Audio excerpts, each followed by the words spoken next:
This meeting is now called to order. I'd like to welcome everyone this evening. For roll call, all members are present.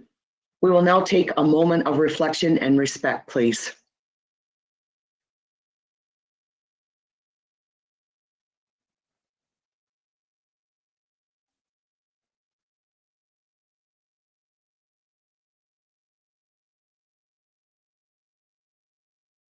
Thank you.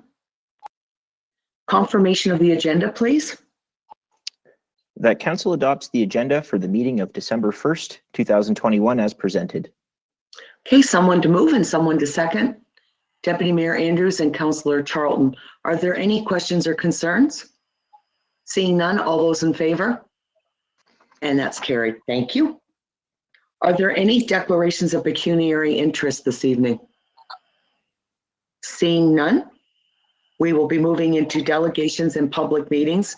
This evening, we have 2 public hearings. So we'll start with the first public hearing.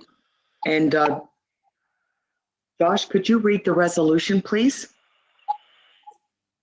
That Council do now commence a public meeting at 7:01 p.m. to receive input from the public with respect to the report Planning 1621, Planning Evaluation Report, application for draft plan of vacant land condominium number 34 CD AY 2102. Okay, someone to move and someone to second. Councillor Chapman and Councillor Oslach.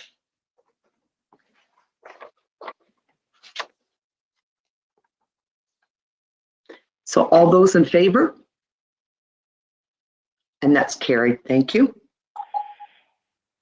This public meeting is taking place under the Planning Act 1990 as amended. At this virtual public meeting, Council will hear public representations regarding an application for draft plan of vacant land condominium number 34 CD AY 2102 and an application for zoning bylaw amendment ZBA 0221-215 Sydenham Street East.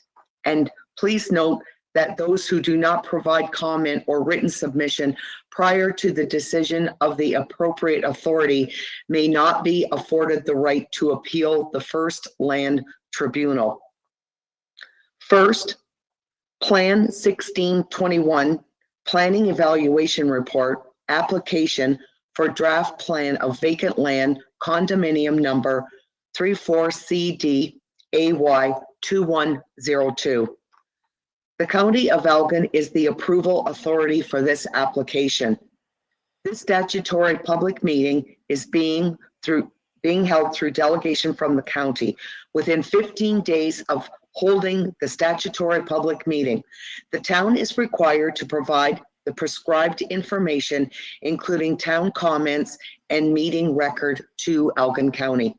The application for draft plan of vacant land condominium will be considered for decision at a future meeting of Elgin County Council. Council will hear comments in the following order. First, it'll be the Manager of Planning and Development who will be presenting the staff report. Next, an applicant or agent. After that, members of the public. And at the end, there will be a staff follow-up and questions and answers period. So first of all, I will call on Christy, the Manager of Planning and Development, to present the report. Welcome, Christy. Thank you, Your Worship, and good evening. So the subject of the application before council this evening for the public meeting is a plan of vacant land condominium. Owen, could I just get you to go to the presentation that was provided earlier today? I'm not sure if it's there. No. All right, well, while Owen or Josh looks through, I will start. So the focus of this public meeting is intended to be limited to the scope of the vacant land condominium. And this would be to create the conditions for lot division. In this case, we call them units. The envelopes and the buildings themselves are not actually contemplated within the scope of the vacant land condominium. And Mr. Fletch is here from Dillon Consulting on behalf of the applicant, and he's going to speak a little more in detail about the site design. So just looking at the staff report. Oh, there we go. Thank you. Okay, so as Mayor French had mentioned, the process is a little bit different as this is under the county's approval authority. So this evening we are conducting the public meeting. Following the public meeting, we will take all the comments, record of the public meeting, and send it with the staff report and recommended conditions of draft approval, if council so supports, to the county to help inform their decision. So just within our scope of the meeting, the vacant land condominium is a form of lot creation. It's a plan of condominium that is most similar to a plan of subdivision. So effectively, the only difference is that all internal roadways and shared space are under a common element, which belongs to the condominium corporation, not a public roadway. So within the scope of this proposed plan of condominium, we're looking at 34 vacant land condominium units. On those vacant land units, we would see the potential for semi-detached dwellings. Again, Mr. Fletch is going to speak in greater detail to these. The common element areas in this case will be the private lane extending from John Street South to the property. There will be landscaped areas, visitor parking, and an amenity space at the rear of the property. So each dwelling unit will be of a freehold tenure. So they'll be under individual ownership within the condominium corporation. So upon review and circulation of this application, we did receive comments from the Township of Malahide expressing some interest in the application. I have appended those comments to this evening's report and addressed their considerations in detail within the staff report. So with the contents of the staff report in mind, I am offering my support as a planner for this application and recommend that council do the same, subject to a number of conditions. So I've outlined the conditions both as an appendix to the report as well as on the slide this evening. I just want to draw council's attention to two of the draft conditions that I'm proposing slight revisions to. So the first one is condition 6A, and it pertains to snow removal on the property. So I had previously included a very specific and tight provision to be included within the condo declaration. We've scaled that back again, not to reduce responsibility, but just to ensure fairness amongst our condo corporations, that the onus is really on the condominium corporation, and that expectation will be within the condo declaration. The second revision in proposed condition 10 is the removal of condominium street names. It's not typical practice in Aylmer or in the county to give these private lanes independent street names, so that condition has been struck. With that, I'm going to pass it over to Mike Pletch, if that's okay, Madam Mayor. Yes, and Mike, certainly. thank you. Mike's going to speak in greater detail about the site design as well as the proposed form of development that we're considering through the site plan control process, which is being undertaken concurrently with the vacant land condominium application. Okay, welcome, Mike, and the floor is yours. Okay, thank you, Christy and Mayor and Council. Can I get a sound check? Can everybody hear me okay? Everybody nod? Okay, great, thank you. As Christy said, I'll just give a bit of a brief outline on the site and sort of the constraints and the layout that we came up with, and talk about some of the site features, and then I can stay on the call if there's any questions after. So yeah, as Christy mentioned, it's a vacant land condo, so that what looks like a street running through the middle is actually more like a privately owned driveway. So most municipalities tend to, they're popular, I would say, for municipalities because it's going to add, in this case, 34 residential units, but it's not adding roadway for the town to own and maintain and plow snow and that type of thing. So this is an infill site, and it does add housing to a lot which is empty. In terms of the design, it was largely governed by the constraints of the site. So if you look at the top image there, the first constraint you'll see is it's an odd-shaped lot. It's an irregular-shaped lot. Most of the lot is behind some existing houses on John Street. It does have access in two places to John Street, so you can see it kind of comes down on either side there. But only the one to the north, which is on the left of your page, is wide enough to bring a driveway through. So the driveway will enter the property from the northwest corner, which is the bottom left on your page there. And then once it reaches sort of the back of the property, it turns straight south, and it looks something like a regular street. Houses on both sides, driveways to each of the houses, small front yards, small, place for trees and things. So it'll look a lot like a residential street, just a little bit smaller in scale. The second constraint is the municipal drain, which is along the south property line, which is the right side of the page. We've worked with Catfish Creek Conservation Authority to determine the floodplain and the setback from the creek, which is 30 meters. So those lots that you can see that kind of turn parallel to the drain, those are set far enough from the floodplain.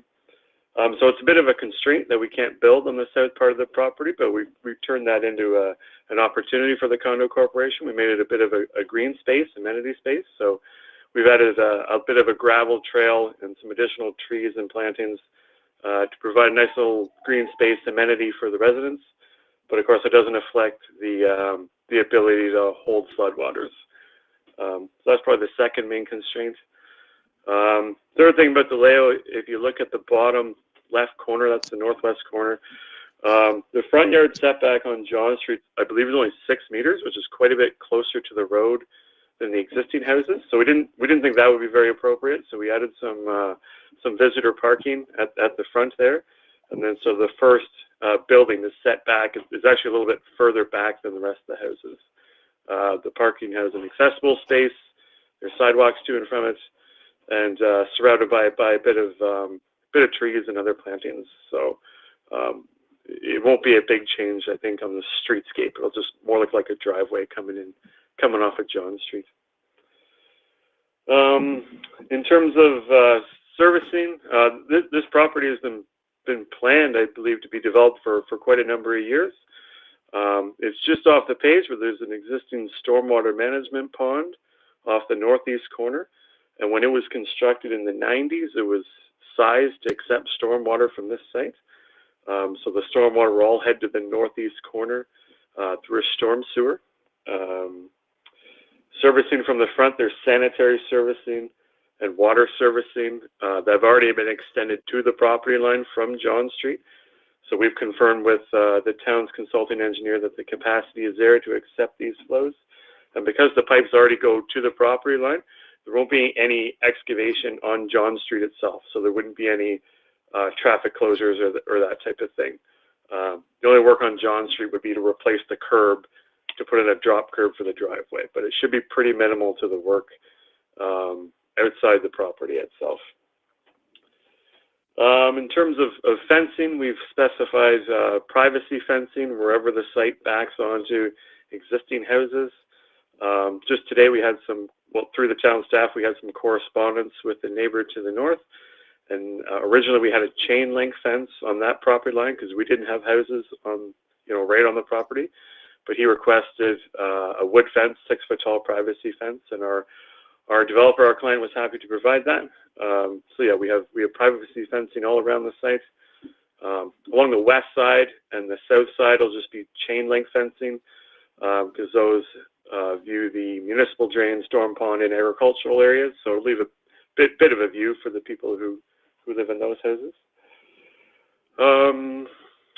Also around the perimeter site, you see we have tree plantings, again, just trying to soften the edge of the development, and trees and street lights throughout. So it'll look a lot like a residential street. It's just a little bit smaller, and there's semi-detached houses rather than single family. So the units themselves, that's on the bottom of the screen there. They're 2 stories tall. They're 3-bedroom houses, I believe. The units are symmetrical, so you can see that the garages and driveways are sort of in the middle of the building, and the front door on the outside. But putting the garages side by side, they sort of share a driveway, so it's a little tidier in terms of the number of driveways as you go down the internal road. Yeah, I think that's the main point. As I said, it's a vacant land condo, so perhaps a little bit new to Elmer, but it's pretty common in other municipalities. And I think as the demand for housing increases here in Ontario, I think you'll probably see more and more of them. We have a good local developer. They've hired a local contractor to do the work, PBR Excavating, and yeah, that'll conclude my presentation. I'll be happy to take any questions whenever the time comes. Thank you for letting me speak. Thank you, Mike. And we will open up for questions in a moment. I just want to clarify with the clerk. Have you had any members of the public wish to speak, Josh? Through you, Madam Chair, we have had a member of the public registered to speak at the public meeting this evening. I believe that member is on, Catherine. And upon asking Catherine to speak, if you could please state your name and so your first name and your last name, and then your address just for the record of the clerk. Sure, so it's my time to speak now then? Yes, Catherine, if you just would give the clerk your name and address, please. My name's Catherine DeRosier. Do you need me to spell that or no? No, thank you, Catherine. The address is 30 Rebecca Drive, Elmer, Ontario. So my property is to the northeast of this property, I believe. Okay, thank you. Go ahead. The questions I have for the committee that's working on this development, and I did ask these questions to Miss Christy Kent this morning, and she advised me it was good questions that I should direct to this meeting, was I believe it was already addressed that these are going to be for sale, these condos, but she said she thinks that some of them are going to be for rentals as well. I would just like to confirm if that's the case and how many. Okay, Josh, how do you want to proceed with the questions? Do we want to get the answer for her immediately, or are we going to do overall questions? Through you, Madam Chair, it really is up to your discretion. If the agent would like to address them sort of one by one as they're posed, that could be an option. Alternatively, the member of the public that's speaking to the application could list all of their questions and then give the agent an opportunity to address them that way. It's really your discretion, Madam Chair. Okay, thank you, Josh. If it's all right, then Mike, would you care to answer that question? I think it might be easier if we answer each individual question. Yeah, thank you. Through the chair, I don't really have an answer. I wouldn't want to speculate. So these projects are long-term projects. started design a year ago. It'll probably be a year or two till all the houses are built. So I don't want to speak for the developer whether he will sell or rent in 1 to 2 years' time. He probably doesn't know himself. I think we've all learned from COVID that things can change pretty quickly in terms of availability of housing and supplies and all kinds of things. So there's no answer. They are being developed to sell. They're vacant land condo units. If the market conditions were that he couldn't sell them and renting was an option, he might do that, but I certainly couldn't give a number on percentage that would sell or rent, or, you know, it could be 100% sell. I don't know. So I don't want to speculate. Okay, thank you, Mike. Do you have further questions, Catherine? It's not really a question, more so, I guess, because there's even the question I asked didn't have an answer, which I completely understand. Like, it's so far in advance. I'm sure they don't have all the answers yet. But my biggest fear, being a neighbor to the property, and I'm sure a lot of the other neighbors, you know, worry about as well, is should these condos, like, they look beautiful, and, you know, if they were attracted the right clientele, I'm sure they would be a great asset to the town. My fear, though, is that it turns into another low-income rental condominium building or complex, like the one we have off Melanie Drive, which just only encourages, you know, the wrong clientele and, you know, not the best people to be in the neighborhood. So that's really my biggest concern. Is there anyone prepared to answer her question?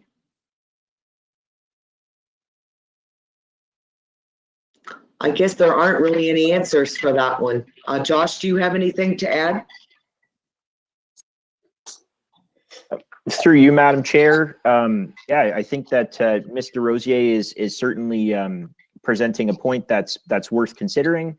You know, I think that I wouldn't be able to speak to the clientele that the developer is anticipating would be interested in that. But at this point, I think that from town staff's perspective and just respecting the application that's put before us, you know, from a planning perspective, it very much is a sound application. And for that reason, staff are presenting it before council this evening. But again, not to understate, you know, the public process. As council's aware, this is a public meeting, and the purpose of the public meeting is certainly to solicit feedback from the community. And we're certainly listening to you, Catherine. It's just we don't have all the information at this point. Maybe Andy can step in, but, you know, this is why we have public meetings, to get that information from the public. So, Andy, do you have anything further to add? Thank you, Mayor French. No, just to add for Catherine, one of the challenges that we always have as a municipality when we talk about land use planning is that we only plan for the land use, not the activity on the land. So that's kind of where a lot of municipalities, how you're talking about the rental issues or if it's lower income, have gotten into issues where they had used other tools in their toolbox to address that, but it isn't something that we generally can get into through design or approval of the actual facility on the location. So these are good questions. They're just questions that aren't really under the land use planning, so umbrella that we deal with. Does that help you, Catherine? Kind of. So when can these questions be addressed to them to get the answers? And to, like, my concern is that these answers or these questions aren't answered, and you guys go forward with making a decision on something that you don't have the answers to. Andy, did you want to answer that, or? Yeah, through you, Mayor French. Yeah, there isn't a great answer to that, unfortunately, because it's kind of the way that the land use planning system in Ontario is structured. So it's one of those situations where you know, we go forward and we review the plan and make sure that the building is done correctly. And we hope that all developers will work in good faith with their neighbors and try for the best outcomes, because that's the best outcome for everybody. But we have to stop short of putting conditions upon a property that are unfair to the developer as well. So it's always this delicate balance that we have, and sometimes it comes down to regulation after something is built, like in the areas that are dealing with a lot of Airbnbs right now, where they've done retroactive legislation to try to address it after the building's gone up. Got it. Christy, did you have anything further to add? Thank you, Your Worship. So just to remind council that while we are considering the design of the site, it is the intent of the meeting to address kind of the layout in the context of a vacant land condominium. So looking at the creation of the units themselves, units being the lots on the plan, and that common element. If there are further considerations of the detailed site design, I am fine if council directs me to bring back the site plan for your approval and review. But within the scope of my report, I do note that part of our commitment as a municipality is to provide a range of housing types in a range of housing tenures. If this were to be developed for an affordable type development or some other type of tenure longer term, it is a reasonable housing type to include within our town. And my position on whether or not it constitutes good planning is not going to be based on the end user. We talk about land use. We don't zone or plan for ultimately the people that are using those facilities. So I would encourage council to focus more so on just the layout, kind of disregarding the building envelopes and any speculation on what those buildings may be used for, and focus more so on the layout and the conditions that could be imposed as part of draft plan approval. Thank you. Thank you, Christy. Did you have any further questions, Catherine? No, I feel like most of the questions don't have answers, so there's not really any point. Okay, thank you for joining us this evening, Catherine.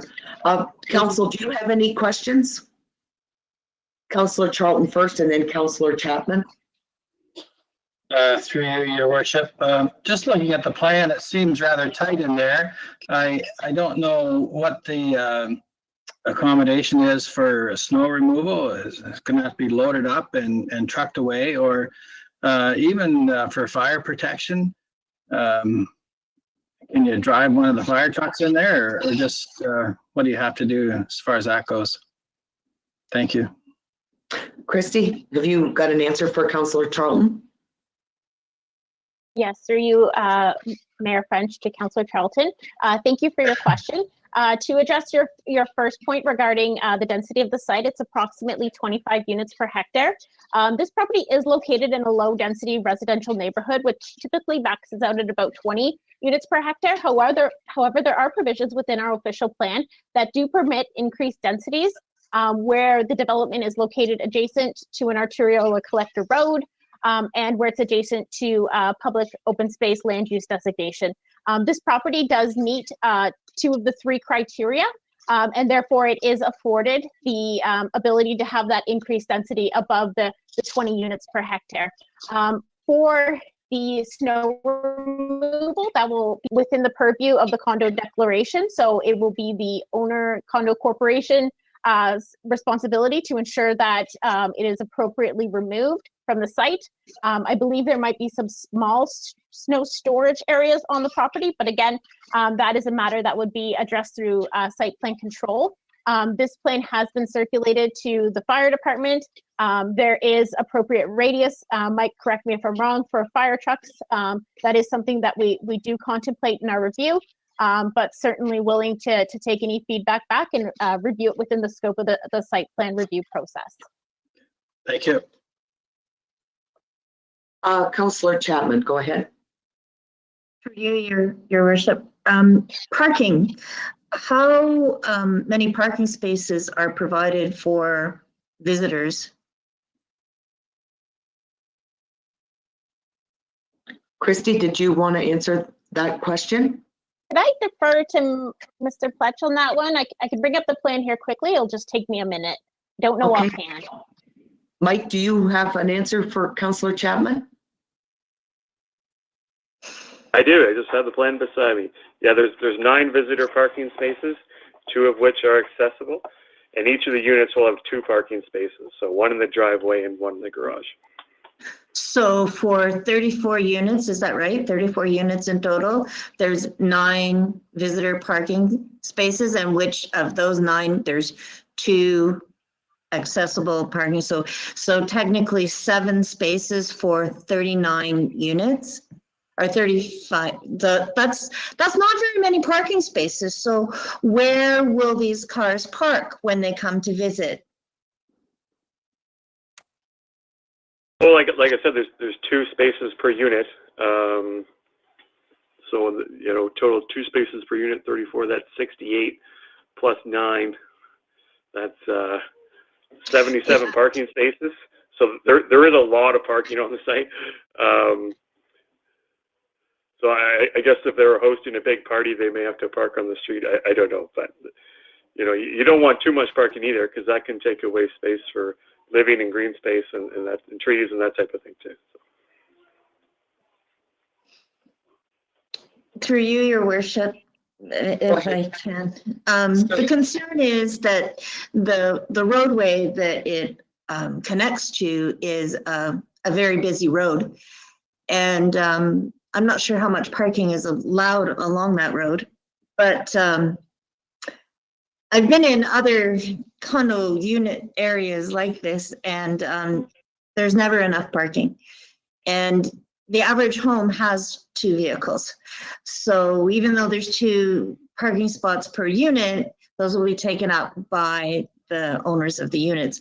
So my concern is parking. Having people park on John Street is it's a safety issue. So that's my concern. Christy, did you have something to add to that? Yes, thank you, Your Worship. So in response, Mayor, sorry, to you, Councillor Chapman, parking is something that we could address through the site plan control process. The parking spaces are not going to be delineated on the draft plan of vacant land condominium. So we can take those comments back and continue to work with Mike and his team to see if there are any alternative parking arrangements. But really that shouldn't be seen as a barrier to potentially endorsing this application for draft plan for vacant land condominium.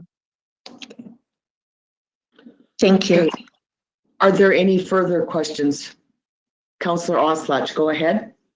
Yes, Your Worship. I have 3 questions.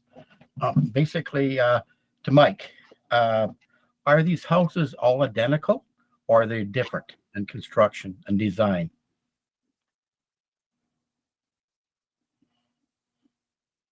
Yeah, through the chair, I guess you could call them identical. They're mirror images of each other. So yeah, and each of the buildings will be the same. Yeah. Okay. Another question is, what are the square footage of the houses?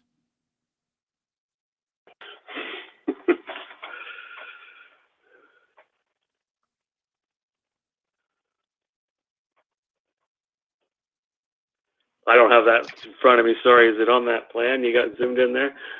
They're 3-bedroom houses. I would say each unit is maybe 1,000 square feet, roughly. I don't know if the number's on that plan. Might not be. They're not huge houses. Okay.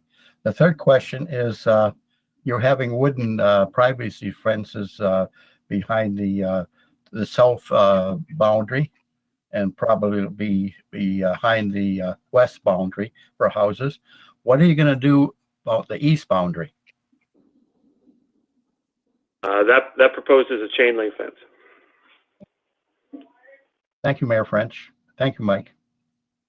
Welcome. Thank you. Are there any further questions? Okay, I don't see any hands up. Is there anything further, Josh, that we need to discuss? Through you, Madam Chair, nothing further. If there's no further follow-up from members of council or staff or the agent, the next action would be to close the public meeting and proceed to the resolution. Could you read that resolution, please, Josh, to exit the meeting? That council do now close this public meeting at 7:33 p.m. Okay, someone to move and someone to second. Councillor Chapman and Deputy Mayor Andrews, are there any further questions or comments? Seeing none, all those in favor? And that's carried. Josh, could you proceed with the next resolution, please?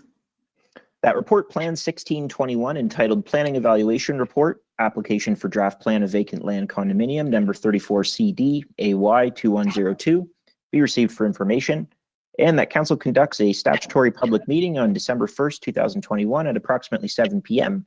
to receive comments regarding the application for the draft plan of vacant land condominium from the public.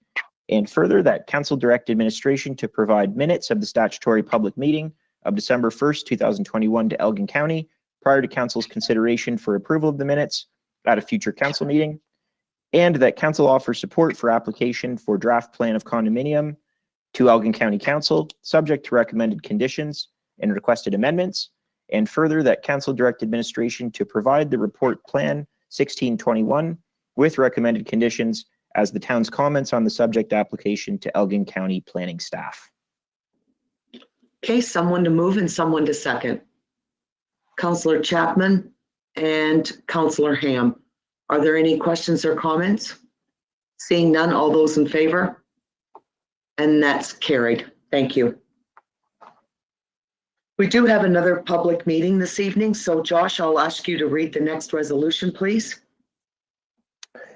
That council do now commence a public meeting at 7:34 p.m. to receive input from the public with respect to the report plan 1521, planning evaluation report, application for zoning bylaw amendment 0221, respecting 215 Sydenham Street East in the town of Elmer. Okay, someone to move and someone to second. Deputy Mayor Andrews and Councillor Charlton, are there any questions or comments? Seeing none, all those in favor?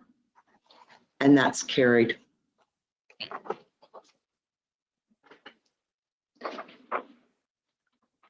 Second, we have a report plan 1521, planning evaluation report, application for zoning bylaw amendment ZBA 0221, 215 Sydenham Street East. Council will hear comments in the following order. The manager of planning and development, who will be presenting the staff report, the applicant or agent, members of the public, and staff follow up with questions and answer period. So we'll start with our manager of planning and development, Christy, if you don't mind starting us off with this report, please. Thank you, Mary French, and through you. So the report in front of you this evening is a proposed zone change at 215 Sydenham Street East.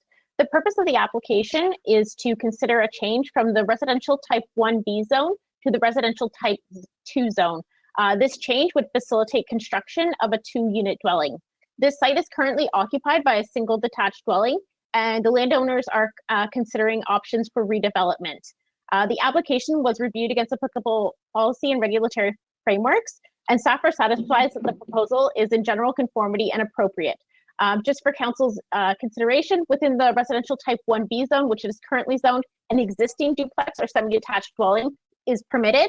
However, a new duplex or semi-detached dwelling is not permitted. Therefore, it is being recommended that the R2 zone be applied to these lands. It is of an appropriate size and consistent with the zone requirements for the R2 zone.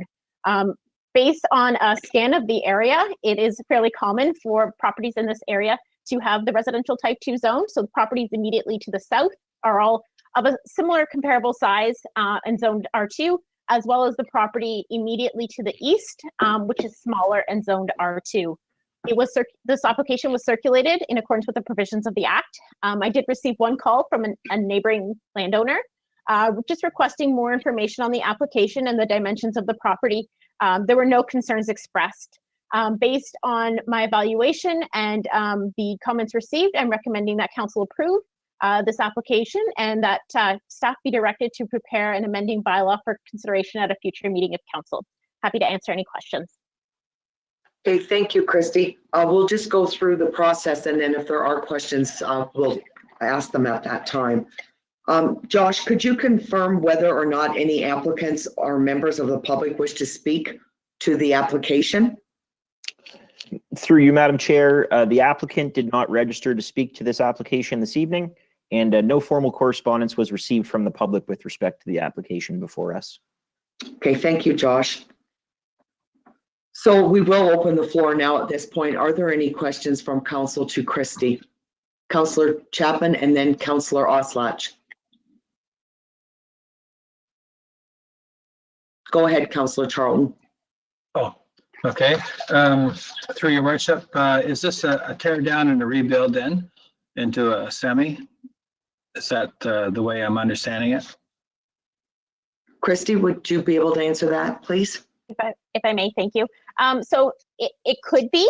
At this point in time, the proponents and current landowner haven't decided how they're going to redevelop the property. There is a small semi-detached dwelling on the property currently. They're just ensuring that when the time comes for redevelopment, that they are not constrained. They are contemplating either a duplex, so an up-down type arrangement, or a semi-detached side-by-side type dwelling unit. However, nothing's been confirmed at this point in time. It's really just a preparatory action. Okay, thank you. Councillor Oslach, you're next. Your worship, I think my answer was, my question was answered because I was similar to Councillor Charlton. As you're going to demolish the building or start over, scratch, or add to the building, my questions have been answered. Okay, thank you, Councillor Oslach. Are there any further questions from council? Okay, I don't see any hands up. Thanks, Christy. Josh, could you read the resolution for an exit up to the public meeting, please? That council do now close this public meeting at 7:39 p.m. Okay, someone to move and someone to second. Councillor Chapman and Councillor Oslach. Are there any questions or comments? Seeing none, all those in favor. Oh, did you have a question, Councillor Chapman? No? Okay, you're just putting your hand up. You're in favor? Okay, I didn't want to miss that. Okay, so we'll do that again. All in favor? Okay, that's carried. Thank you. And the final resolution for this, please, Josh? That report, Plan 1521, entitled Planning Evaluation Report, Application for Zoning Bylaw Amendment 0221, 215 Sydenham Street East, be received for information, and that council conducts a public meeting on December 1st, 2021 at approximately 7 p.m. to receive comments regarding application for Zoning Bylaw Amendment 0221 from the public, and that the application for Zoning Bylaw Amendment 0221 related to the property located at 215 Sydenham Street East be supported for reasons set out in the report, Plan 1521, and further, that council direct administration to prepare an amending bylaw to the zoning bylaw for consideration at a future meeting of council. Okay, thank you, Josh. Someone to move and someone to second. Councillor Chapman and Councillor Ham, are there any questions or comments? Seeing none, all those in favor? And that's carried. Thank you. Next item up is minutes to approve. That council approves the following minutes. Regular virtual meeting of council held on November 17th, 2021. Okay, someone to move and someone to second. Councillor Charlton and Deputy Mayor Andrews, are there any questions or comments? Seeing none, all those in favor? And that's carried. Thank you. Next item is minutes to receive. That council receives the following minutes. Meeting of the Downtown Elmer BIA Board of Management held on October 21st, 2021. Meeting of Elgin County Council held on October 26, 2021 and November 9th, 2021. And finally, meeting of the East Elgin Community Complex Board of Management held on November 24th, 2021. Okay, someone to move and someone to second. Councillor Chapman and Councillor Charlton, are there any questions or concerns? Seeing none, all those in favor? And that's carried. The next item up is the consent agenda. That items 7.1 to 7.3 of the December 1st, 2021 consent agenda be received as information with actions to be taken as noted. Okay, someone to move and someone to second. Councillor Chapman and Councillor Ham.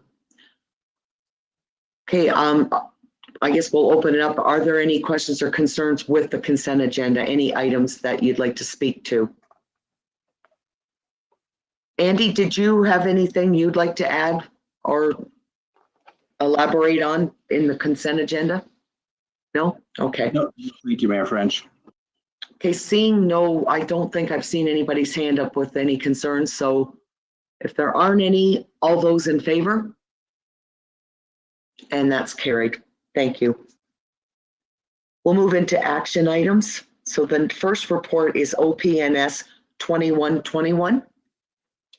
That report, OPNS 2121, entitled DWQMS Operational Plan Council Endorsement, be received for information, and that the council endorses the town's new DWQMS operational plan for the town's water distribution system as submitted on December 1st, 2021. Okay, someone to move and someone to second. Deputy Mayor Andrews and Councillor Oslodge. Good evening, Connor. Did you want to give us a bit of an overview of your report, please? Certainly, Your Worship. I just wanted to let council know that staff is pleased to present this new operational plan. We feel the new operational plan will improve records control and simplify how staff satisfy the 21 elements of Ontario's DWQMS. We believe we've streamlined the operational plan using some industry best practices, through the evolution of this DWQMS. We believe it'll lead to more consistent compliance and ultimately improving the safety and effectiveness of Elmer's water system. Okay, thank you, Connor. Are there any questions from council concerning this? I don't see any hands up. Okay, all in favor? And that's carried. Thank you. And thank you, Connor. The next report up is OPNS 2221.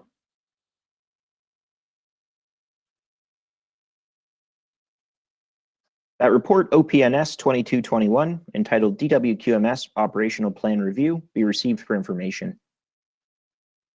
Okay, someone to move and someone to second. Councillor Barber and Councillor Charlton. And I'll turn it over to you again, Connor, if you want to give us a bit more information about this report. Certainly. These are just management reviews. These are done annually. They satisfy element 20 of the DWQMS, and their purpose is essentially to ensure that managers of the system are discussing, larger trends or needs that the water system may have. Okay, thank you, Connor. Are there any questions or concerns from council? Seeing none, all those in favor? And that's carried. The next report up is OPNS 2321. That report, OPNS 2321, entitled Tender Award, Half-Ton Pickup, be received for information, and further that council accepts the bid from Stouffer Ford Motors in the amount of $48,318.94 plus applicable taxes to supply one new 2022 Ford F-150 outfitted as specified in the tender submitted. Okay, thank you. Someone to move and someone to second. Councillor Chapman and Deputy Mayor Andrews. It's pretty straightforward report, Connor. Did you have anything further to add? I don't have anything to add. Happy to answer any questions, Your Worship. Okay. Council, do you have any questions for Connor concerning this report? Seeing none, all those in favor? And that's carried. Thank you. Thank you. The next report is Plan 1721.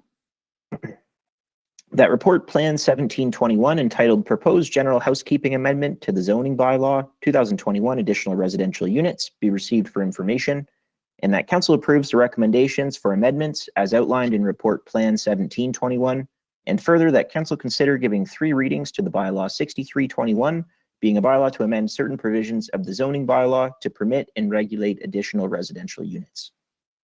Okay, someone to move and someone to second. Councillor Ham and anyone else? Like I need somebody. Okay, Councillor Charlton. Christy, did you have anything further to add to your report? Thank you, Mayor French. Just briefly, the amendments that I'm proposing within the amending bylaw are based on feedback I received directly from council as well as a local developer within the community. The amendments are just intended to provide some clarity and respond to some additional considerations related to setback between buildings and parking requirements. I'm happy to answer any questions council may have on the matter. Okay, thank you, Christy. Are there any questions for Christy? Councillor Barber, go ahead. You're on mute, Councillor Barber. Sorry, Your Worship. I just want to make a comment that I'm pleased that the requirements for parking were expanded to include at least one spot per residential unit. I expect that that would be the minimum, and I'm glad that that thought process was able to get traction. Thank you. Okay, thank you, Councillor Barber. Any further questions or comments? Councillor Charlton, go ahead. Through Your Worship, are we almost done with this project then? We're making a few changes here, but are we almost done with it, or is it going to be before council again or several more times? Thank you. Go ahead, Christy. Through you, Mayor French. Hopefully this is the last time it is before council. I am recommending that it be approved with the proposed revisions and that the bylaw be implemented this evening. The additional residential unit policies of the Planning Act are a little different from most planning matters. There is no appeal period, and that's per the legislation. So these provisions, permissions, regulations would actually go into effect immediately. So as of tomorrow, if approved, these additional residential units would be permitted in the town of Aylmer. Okay, thank you, Christy. Are there any further questions or comments from council? Go ahead, Councillor Charlton. So if that's the case, I would request a recorded vote, please. Certainly. Are there any further questions or comments before we do the recorded vote? Okay, Josh, are you prepared for that? Certainly, Your Worship. Right. I'll read the resolution one further time. That report plan 1721 entitled Proposed General Housekeeping Amendment to the Zoning Bylaw be received for information, and that council approves the recommendations for amendments as outlined in report plan 1721, and that council consider giving 3 readings to the bylaw 6321 being a bylaw to amend certain provisions of the zoning bylaw to permit and regulate additional residential units. So I'll read aloud number of council's names. I will start with Councillor Barber. Yes. Deputy Mayor Andrews.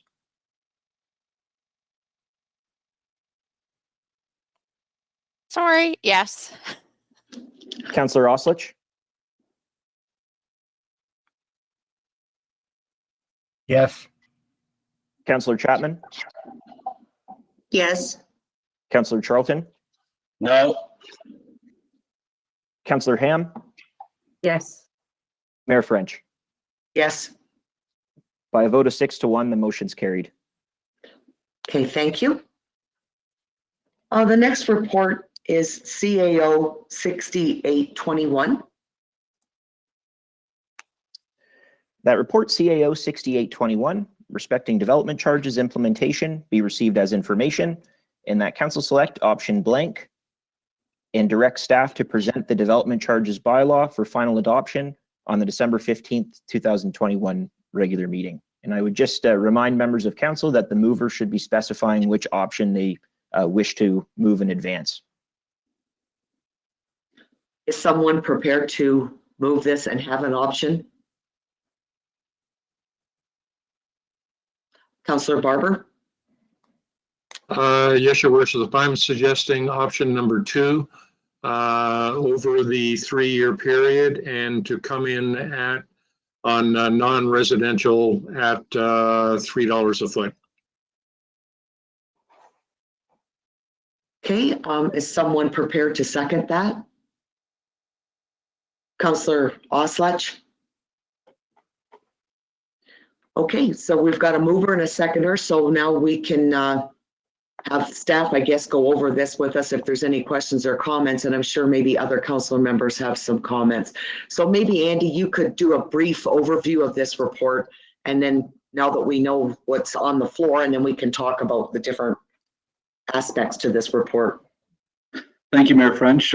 So at a high level, the important thing before staff is really to get something approved today, because our development charge bylaw in place now currently expires on January 1st. So we need to have something in place for January. Whatever option council goes with is acceptable. All the options presented are acceptable to staff. It is a good time to increase these fees and to introduce them.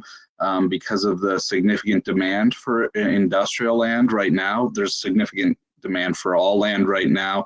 The City of London has just increased their rates for selling industrial land, so the demand is only going to get hotter. And in our discussions with developers, DC charges aren't usually raised as an issue of concern. So certainly there is a potential for us to go with a shorter option. I know the option 2 is on the floor, but staff always support getting more money if we can.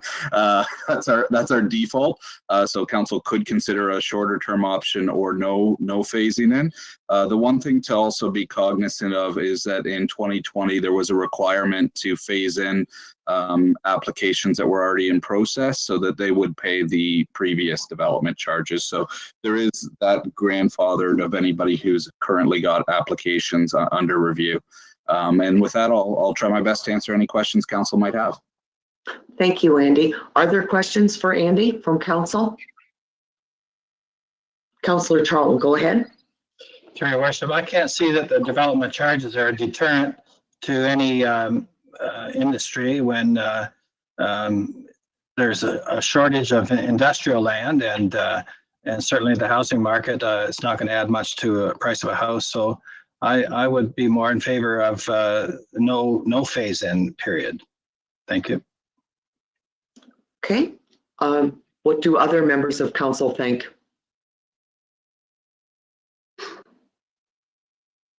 Councillor Oslach, go ahead. I agree with Councillor Barber, but I think we should proceed with baby steps. I think you don't want to throw this onto the public all at once. I think we should take baby steps. Okay, thank you, Councillor Oslach. Are there any further comments? Deputy Mayor Andrews, go ahead. Thank you, through your worship. I will agree with Councillor Barber on this one. I think that we have to be competitive, but in the same token, we also have to ensure that we are doing the right thing fiscally. So I would agree with the motion that's on the floor at the moment. Any further questions or comments from council? And I'll make a comment then, since I think everyone else has made a comment. I agree with Councillor Barber as well. I think it's a good approach. So if we're ready to vote, if there aren't any further comments about this, Josh, would you like to read the resolution, please, just one more time? Your worship, one more question. Sorry. Go ahead, Councillor Barber. I'm sorry. Thank you. I just want to clarify or understand what dollar amount we're going to start with and what we're going to end up with. I made a suggestion, but I haven't heard any other comments from council. Andy, did you want to kind of elaborate on what Councillor Barber's saying? Through you to council, so the development charges review has determined what 100% would be. So what we were recommending in option 3 is that in 2024 it would be 100%, and in 2023 it would be 75%, and then next year it would be a 50% rate. That's easier for our finance staff to process, and that way we're not dealing with a bunch of various numbers, because since the calculation is individual on each based on square footage. Your worship? Go ahead, Councillor Barber. Just to be clear then, at the final year, at the end of year 3, the non-commercial rate would be $6 a foot. Would that be correct? As I recall the document? Yes, I believe that is the correct amount, yeah. And I was just trying to feel the waters to see if there was any support in coming up at a dollar figure that was less than that. Yeah, and just through you, Mayor French, to council, if we did adopt, if council, certainly council can do whatever they want, but if they do adopt a lower amount than the dollar amount, then you're keeping the infrastructure on the levy rather than bringing it on to the developer. So that's the crux of the issue, is that it would just create an additional budget pressure on the levy, which we currently have anyways. Okay, thank you for that clarification. So you're okay with that now, Councillor Barber? Yes, I am, Your Worship. Thank you. Okay, you're welcome. Are there any further questions or comments? Okay, Josh, would you mind reading that for us, the resolution, one more time, please? Certainly, through you, Your Worship. This is moved by Councillor Barber, and it was seconded by Councillor Oslich. That report CAO 6821, respecting development charges implementation, be received as information, and that council selects option 2, as outlined in the staff report, and direct staff to present the development charges bylaw for final adoption at the December 15th, 2021 regular virtual meeting of council. Thank you, Josh. And everyone's clear with this now? Okay, all those in favor? And that's carried. Thank you. The next report is CAO 6921. That report CAO 6921, respecting land sale update, be received as information. Okay, someone to move and someone to second. Councillor Chapman and Councillor Ham.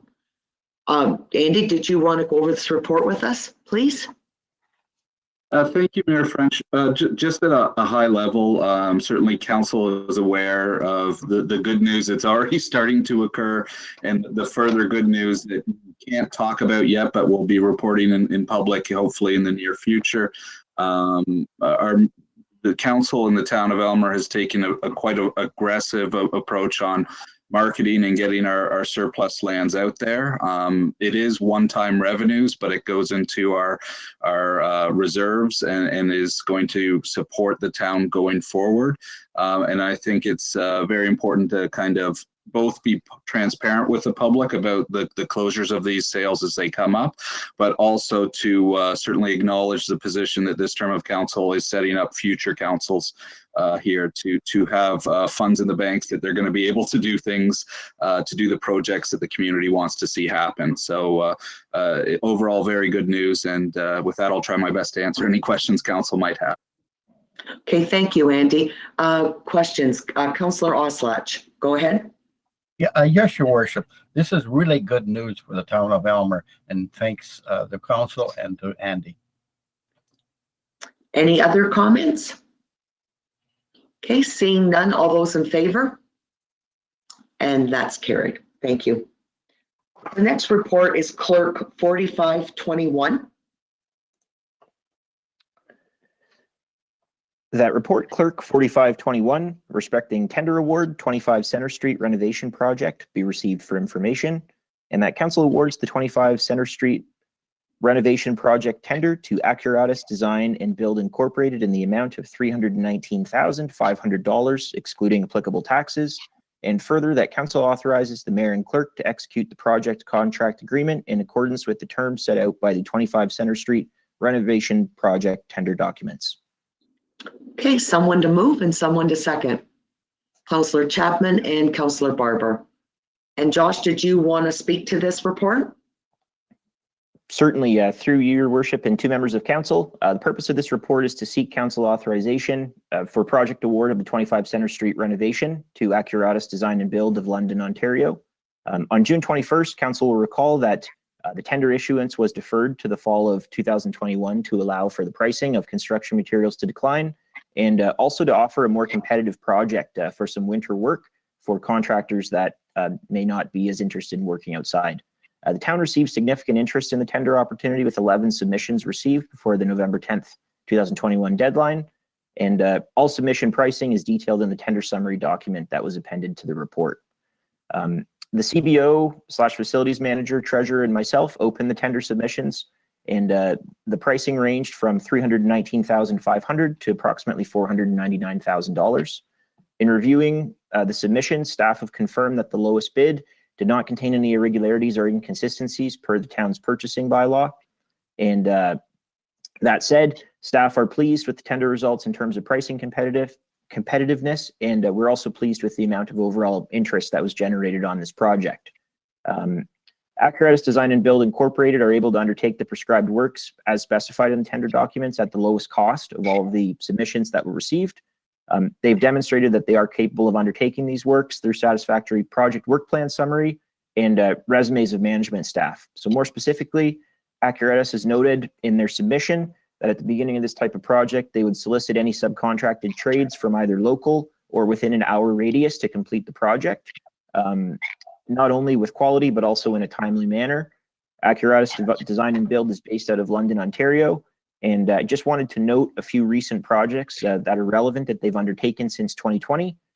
Several include a facilities demolition and renovation for the Avon-Maitland District School Board, including the Stratford Intermediate School gym upgrade and refinishing, the Stratford District School complete interior demolition and rebuild, Listowel Eastdale School interior and exterior catwalks rebuild, Stratford Northwestern School mechanical upgrades, and then we've got London Fire Hall number 6 renovation works, and Sarnia First Nation Medical Center renovation works.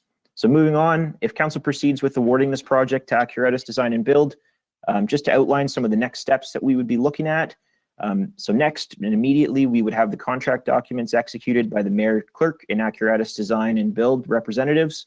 A specific project work plan would be developed with Accuratus Design and Build in conjunction with the town's contracted engineer, Strict Baldinelli and Monez, and town staff. Staff would make a point of communicating this work plan to council via informational report at a future meeting. And as council will recall from the project tender documents, substantial project performance must be completed before May 31st, 2022, and total project performance must be completed by June 30th, 2022. And I also wanted to note that the scope of the works that are included in this 25 Centre Street renovation project tender that council is potentially awarding this evening are limited to building, structural, mechanical, and engineering works. So more specifically, staff are in the process of procuring finish works in conjunction with the town's purchasing policy. And these finish works include items such as flooring, telecommunications installation, painting, furnishing, and technological considerations. Again, I should mention that a further report will be presented to council seeking direction and also to provide updates throughout this process on finish-related design considerations. And specifically, staff will be seeking council approval for the finalization of a finish works budget once preliminary quotations are finalized in accordance with the town's purchasing policy. And finally, I'd like to note that the 2022 capital budget for this project was $480,000 as presented on November 17th, 2021 with the proposed 2022 capital budget. And with that, happy to answer any questions that council might have. Thank you, Josh. Are there questions? Council Barber, go ahead. Thank you, Worship. To Josh, if the tender is let this evening, is there enough lead time for the contractor to do some of the heavy demolition during the seasonal shutdown at Christmas? Go ahead, Josh. Through your worship and to Councillor Barber, yes, that would be staff's intent. If we are able to get that contract document executed as soon as possible, it would be very logical for that work to commence at the end of December when Town Hall is closed to the public. There would be major efficiencies brought on, but we will have to work with the contractor just to ensure that is also satisfactory for their current workload and capacity. Thank you. Are there any other questions or comments? Okay, seeing none, all those in favor? And that's carried. Thank you. The next report is Clerk 4621.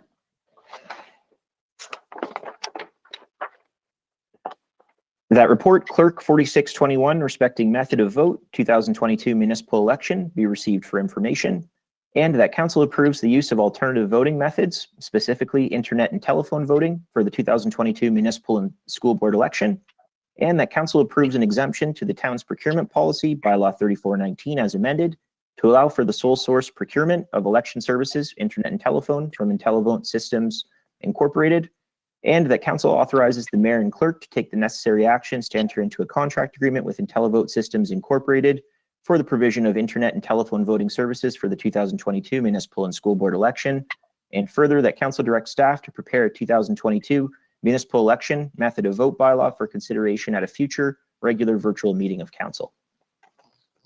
Okay, someone to move and someone to second. Councillor Oslach and Councillor Charlton. Did you want to give a bit more information about this report? Josh, it is pretty straightforward, but you may want to give us a bit more information. Certainly, through your worship, I did prepare some notes that I thought might fill in some of the blanks from the report. So I'll work on keeping it brief. But the purpose of this report is really to provide a recommendation on the method of vote for the 2022 municipal and school board election, which is to be held on October 24th, 2022. We're also seeking council authorization for the procurement of election services from IntelliVote Systems Incorporated. So just to recap, as council's aware, in 2018, the election in the town of Elmer was successfully conducted using internet and telephone voting hosted by IntelliVote Systems. Approximately 1,500 of approximately 5,000 eligible electors used the internet and telephone options in 2018, which equated to approximately 30% or 29.5% voter turnout. Just in looking back at some of the past files, approximately 150 residents attended the Voter Help Center that was located at Town Hall during that election period. And it's worth noting that within Elgin County, there was a great deal of variance in terms of voter turnout, ranging from 20.91% to 47.33%. So we found that Elmer was very much in the middle of the pack as far as that goes. While there was a learning curve for both staff and the community in 2018 with this alternative voting methods, the alternative internet and telephone voting method did work well and was generally well received within the community. At this point, staff are seeking to build upon the positive and productive experience in 2018 to further enhance the election process for 2022. A list of anticipated improvements from the 2018 internet and telephone voting experience is included within the staff report. I'm not going to go down the list sort of line by line, but the one item that I did want to mention that's very different sort of from where we were at in 2018 is that the town has had a tremendous uptake on our corporate communications program, which the deputy clerk had implemented earlier this year. We're finding that we do have a significant followership online, and we're very excited to leverage that social media in getting the word out and really enhancing some of the public education that goes along with having this type of election. At this time as well, staff are interested in receiving additional feedback from council and the community, which we hope to integrate into the development of the final election procedures once council deliberates and finally decides on a method of vote. The use of internet and telephone voting methods is becoming increasingly common across Elgin County. Namely, I've been speaking directly with the Township of Malahide and West Elgin, who are also both looking to use this as sort of following our lead in the 2018 election, and also looking to work with IntelliVote as a service provider. The City of St. Thomas also recently opted to use this voting method. Key benefits of the alternative voting methods have to do with ease and convenience of access to election services. The real key point there is it's incredibly accessible. We've also got the potential for increasing voter turnout, a much lower election cost compared to an election that uses manual voting, and as a result, more staff or tabulators, which are incredibly expensive. We found in some of our research to rent, and as well, we're finding that just as a result of the COVID-19 pandemic, there really is an increasing familiarity and overall public trust in relying on the internet for secure transactions. So, for example, online banking continues to grow in popularity, and we've noticed that with reduced physical access to even town hall, some of the community uptake on functions such as pre-authorized payments and communicating with staff via email, et cetera, have really taken off. So we're confident that we are again going to see this directly translate into sort of ease of use for the community moving forward. Based on the 2018 municipal and school board election experience with IntelliVote, and in reviewing up-to-date quotations for incidental election-related expenses and services, we're estimating at this point that the cost of the 2022 municipal and school board election will be approximately $24,250. This is essentially the same number that we were looking at in 2018. The only real variance has to do with some additional considerations for enhanced advertising campaigns with the goal of increasing voter turnout. So we might be looking at some, putting articles in the local paper, in addition to some targeted advertising on our social media streams. And the town also has a new website that we would like to leverage, and we would also like to showcase the 25 Center Street renovation project in welcoming the community to that facility as the voter information center throughout the duration of the election period. As a result of the technical and highly specific nature of election services and sort of these companies that are offering voting services, staff are recommending that council authorize the sole source purchase of alternative election services, internet and telephone voting from IntelliVote Systems Incorporated. So specifically, and sort of where we're getting or seeking the authority from this has to do with section 4.9D of the procurement policy, which notes that when the procurement is for technical supply and or services in connection with the assembly, installation, or servicing of equipment or software of a highly technical, electronic, or specialized nature. So this would sort of be the aspect of the procurement policy that justifies council opting to sole source with a company that's familiar with our sort of system architecture and that we've had a good experience with in the past for such an important event. So in summary, staff have reflected on the 2018 internet and telephone voting experience, and we're confident at this point that this familiarity can be leveraged to further improve the 2022 experience. And with that said, staff are eager to further advance the election planning process following council direction upon a voting method. And with that, I'm happy to answer any questions that council may have. Okay, thank you, Josh. Are there any questions for Josh? I don't see any hands up, so I'm just checking here. Okay. With no questions or comments, all those in favor? And that's carried. Thank you. Is there any new business or matters of urgency? Okay, seeing none. We'll move to reading of bylaws and proceedings thereon, first and second reading.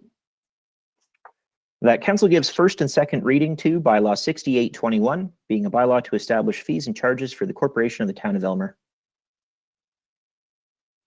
Okay, someone to move and someone to second. Councillor Chapman and Councillor Ham, are there any questions or comments? Seeing none, all those in favor? And that's carried. Thank you. The next item is three readings.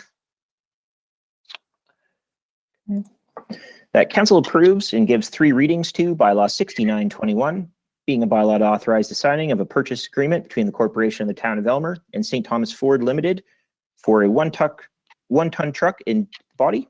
Bylaw 7121, being a bylaw to authorize the mayor and clerk to execute the closing documents for the sale of 105 White Street. Bylaw 7221, being a bylaw to authorize the mayor and clerk to execute the closing documents for the sale of the 3-acre lot on White Street. And finally, bylaw 7321, being a bylaw to authorize the signing of a purchase agreement between the corporation of the town of Elmer and Safe Tech Emergency Vehicles for a fire apparatus pumper 4. Okay, thank you, Josh. Someone to move and someone to second. Deputy Mayor Andrews and Councillor Chapman. Question, Your Worship, were there not additional bylaws to be read the third time? Did I lose my place someplace? Josh, go ahead.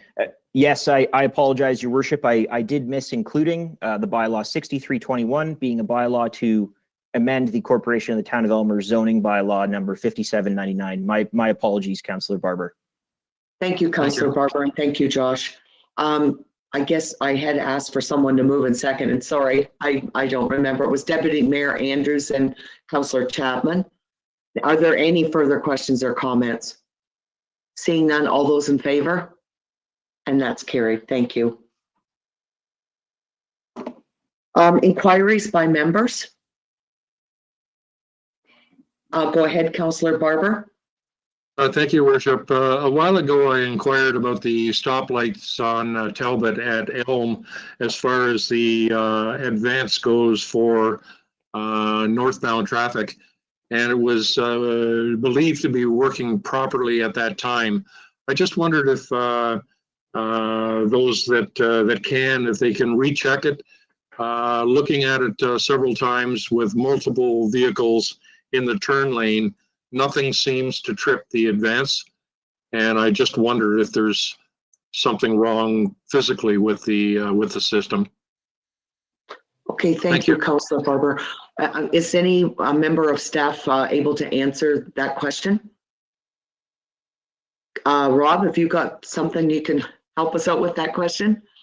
I can't answer it tonight, Your Worship, but I'd be happy to look into it for Councillor Barber. Okay, thank you.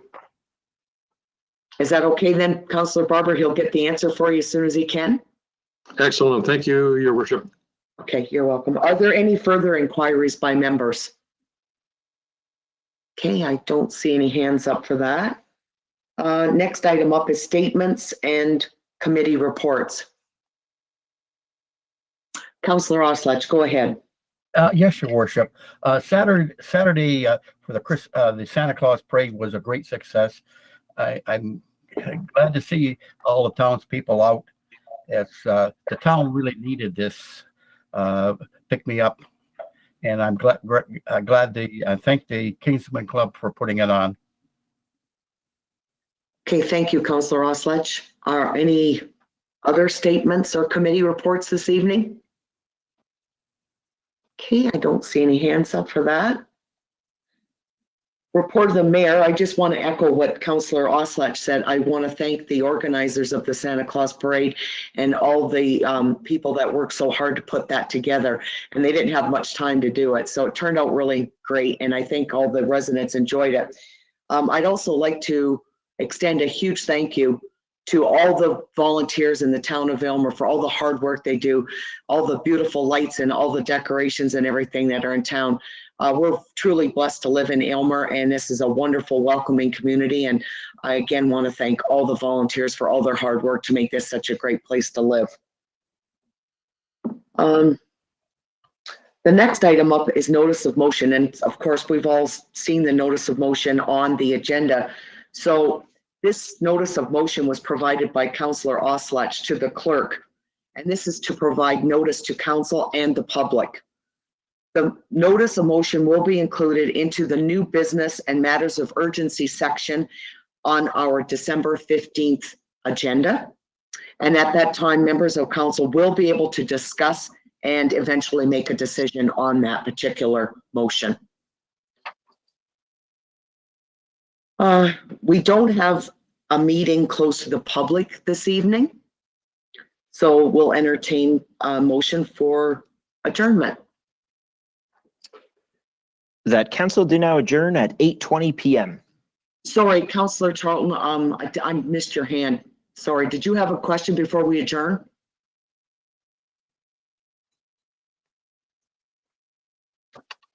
No, Your Worship, I was just jumping the gun there. So thank you. Okay, I was just concerned that you thought of something you'd like to discuss before we adjourn. No, Okay. I've said enough. Thank you. Okay, so we've got the resolution, so we'll need someone to move in second for adjournment. Councillor Barber and Councillor Ham. With no further questions or comments, all those in favor? And that's carried. And thank you very much. It's a good meeting. Have a great evening, everyone. Bye. This conference is no longer being recorded. Good evening, everyone. Have a great evening. Right.